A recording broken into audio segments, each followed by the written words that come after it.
Why, hello there. Today we're going to talk about my past, present, and future of books. Recently, I just finished the book From Below by Darcy Coates. It's this atmospheric underwater horror book about this ship called the Arcadia that sunk a long time ago and disappeared without a trace. And then it's rediscovered several years later. I think it's like 100 years later. I can't remember how many, but it was quite a few. And so there's this team and they're going to go and they're going to be the first people to see this in all these years and try to discover the mystery of why this ship sank. And it's found miles off course. The last SOS messages were real messed up. They were kind of they couldn't figure out their coordinates. They were like, all these people are dead. And then they're in the walls. They're in the walls. What was in the walls? Well, you find out if you read the book. It's super claustrophobic and creepy, and it's so good. And I love Darcy Coates. The way she writes,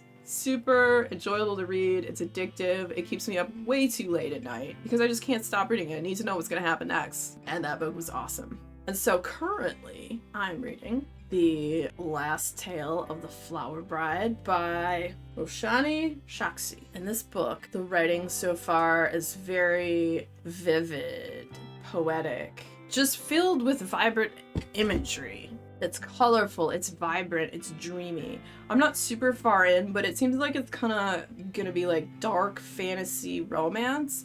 Yes, I know, you're like, Sin, you hate romance. I just don't like the books that have the shirtless Fabio guy on it. You know, there's some douche canoe on the cover. This has a very pretty lady, and it's a dark fantasy, and I'm into it when it's part of the story, you know? It's not the main focus, but it is the focus, but so far I'm liking it. I started reading this because everybody on booktube is talking about this book. Booktube influences the crap out of me and my reading habits. I heard about this. Most people seem to like it. There's a few people that don't. So we'll see where I stand on it when I'm done reading it. But I'm excited. So far I like the way the writing is. I like the pacing. I'm intrigued by it. I started reading it immediately. Was drawn into the story. So we'll see where it goes. And then we got a few books from the library. One of those is Popicho by Leonie Ross. I am reading this one because it's part of a book club that I am taking part of. This is kind of I think a fantasy type book, and I love the colors of this cover. It's very pretty. Let's have some story time with Sin, and we'll tell you what it's all about. Everyone in Popicho is born with a little something extra, a little something something. The local name was Coors. Magic, but more than magic. A gift? Nah. Yes, from the gods. Thing so inexpressibly your own. Somewhere far away, or maybe right nearby, lies an archipelago called Popicho, a place of stunning beauty and incorrigible mischief, destiny and mystery. It is also a place in need of change. Xavier Red Shoes is the Macaneus. I don't know if I'm saying that word right. I don't know what McAnus. It's probably not that. I'm gonna go with Macaneus. McAnus. Hey, good to see you. So Xavier Red Shoes is the Macaneus of his generation, anointed by the gods to make each resident one perfect meal when the time is right. Anis, his long-lost love, is on a march towards reckoning with her healing powers. The governor's daughter, Sontaine, still hasn't come into her cores, or magic, but her corrupt father is demanding the Macaneus make a feast for her wedding. Meanwhile, graffiti messages from an unknown source are asking hard questions. I wonder what they are. A storm is surely brewing. Before it comes, before the end of the day, this wildly imaginative narrative will take us across the islands, through their history, and into the lives of some unforgettable characters. And I'm super intrigued by this. I think it'll be a fun read. It's kind of big. It's got 466 pages. A bit of book. I didn't bite it. I just, it's a bit of a book. The next one I picked this up. I don't know anything about it. I haven't heard about this. This was not influenced by anything. This was just a drive-by book and grab at the library. I saw it and I was like, Cursed Bread. It's by Sophie McIntosh. Oh, the cover's kind of cool. It's a bottle of wine and bread, and it says intoxicating, sumptuous, and savage, and I like those things. So let's find out about it. Still reeling in the aftermath of the deadliest war the world has ever seen. The small town of Pont Saint-Esprit collectively lost its mind. In that town lived a woman named Elodie, the baker's wife. Plain, unremarkable person, largely ignored by her husband and everyone else. She burned with the secret hunger to be extraordinary, to be desired, to be seen. When a charismatic new couple arrives in town, the forceful ambassador and his sharp-toothed wife, Violet. Sharp-toothed? Does that mean like snarky? Elodie quickly falls under their spell. All summer long, she stalks them through the shining streets. Oh, that's a little awkward.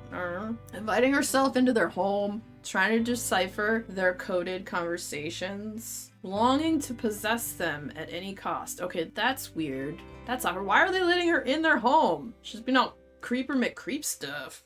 Meanwhile, beneath the tranquil surface of village life, strange things are happening. 6 horses are found dead in a sun-drenched field, laid out like an offering. Widows see their lost husbands walking along the river at night, coming back to claim them. A teenage boy throws himself into the bonfire at the midsummer feast. The dark intoxication is spreading through the town, and when Elodie finally understands her role in it, it will be too late to stop it. Dun dun dun!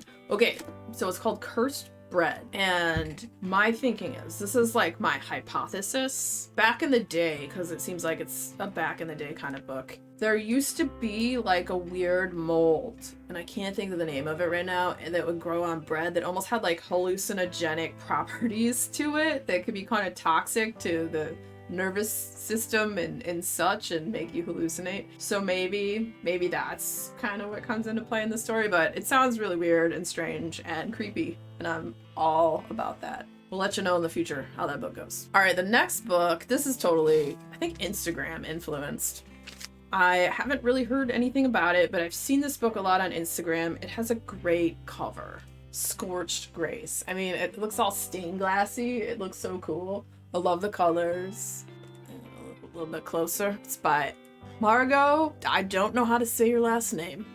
Do I? I don't know how to say that. I'm gonna have to look that up. But obviously there's a nun on the cover smoking a cigarette. Sometimes nuns smoke cigarettes. I don't know. I've never seen one do that, but this one does. That's why her grace was scorched, smoked it away. All right, so let's find out about this book. When St. Sebastian's School becomes the target of a shocking arson spree, the Sisters of the Sublime Blood and their surrounding New Orleans community are thrust into chaos. Patience is a virtue, but punk rocker turned nun Sister Holiday isn't satisfied to just wait around for officials to return her home and sanctuary to its former peace. Instead, deciding to unveil the mysterious attacker herself. Her investigation leads her down some twisty path of suspicion and secrets, turning her against her colleagues, students, and even fellow sisters along the way. And to piece together the chaos of this high-stakes mystery, she must at last reckon with the sins of her own past. I mean, that sounds pretty punk rock.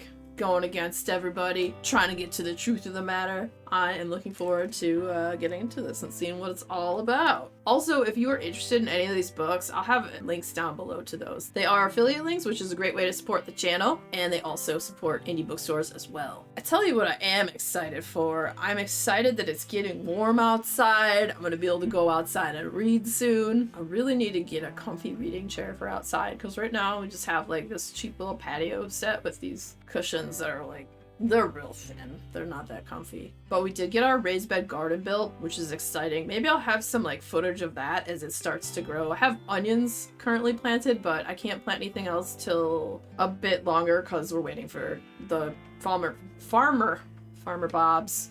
Farmer Bob said that, no, according to the Farmer's Almanac, the last frost is still about a week out, so soon I'll be planting stuff and growing things and reading books outside. What are you looking forward to this summer? Any plans? Any books that are on your radar that you're really excited to get into? Let me know down in the comments. Also, if you're a fan of videos where I talk about multiple things that I'm reading, the next video will be a video about that, so stick around, check it out, And if you had fun hanging out today, hit that subscribe button, come back, see me again, and we'll talk about more bookish things and weird stuff.